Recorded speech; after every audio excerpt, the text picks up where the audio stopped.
तब्बल 12 वर्षांपूर्वी घडलेल्या प्रकरणाचा कल्याण गुन्हे शाखा घटक 3च्या पथकानं उलगडा केला आहे. या प्रकरणामुळे रील स्टार सुरेंद्र पांडुरंग पाटील याचा आणखी एक कारनामा पुढे आलाय. त्याच्यासह चंद्रकांत बाळाराम गायकर आणि सुरेश गोपाळ देगावत उर्फ छोटू या तिघांना अटक करण्यात आली आहे. 7 एकर जमीन व्यवहारातील पैशांच्या वादातून करण अरविंद बागुल वय वर्ष 23 या तरुणाला संपवलं होतं. त्याच्या देहाची विल्हेवाट मुरबाड येथील जंगलात केल्याचं तपासात उघड झालं आहे. मिळालेल्या माहितीनुसार काही दिवसांपूर्वी कुख्यात रील स्टार सुरेंद्र पाटीलच्या घरी शस्त्रांचा साठा सापडल्यानंतर त्याला अटक करण्यात आली होती. डोंबिवली पूर्वच्या दावडी येथील 23 वर्षीय तरुणाचं 2014 मध्ये अपहरण झाल्याप्रकरणी मानपाडा पोलीस ठाण्यात गुन्हा दाखल होता.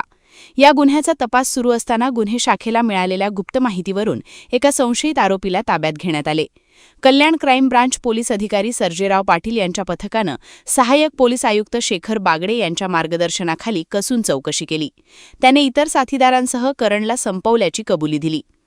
रील स्टार सुरेंद्र पाटील आणि करण बागुल याच्यासोबत जमीन विकासाच्या आर्थिक व्यवहारावरून झालेल्या वादातून 4 ऑक्टोबर 2014 रोजी त्याचं अपहरण करून त्याला दावडी येथील पाटील याच्या एका कार्यालयात नेण्यात आले.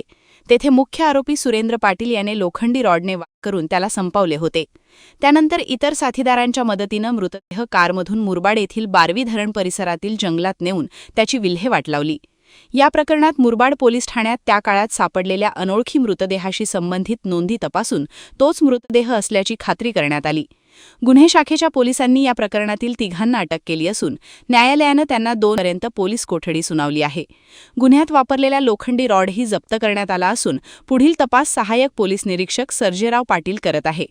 वादळवारा लाईव्हसाठी न्यूज ब्युरो, ठाणे.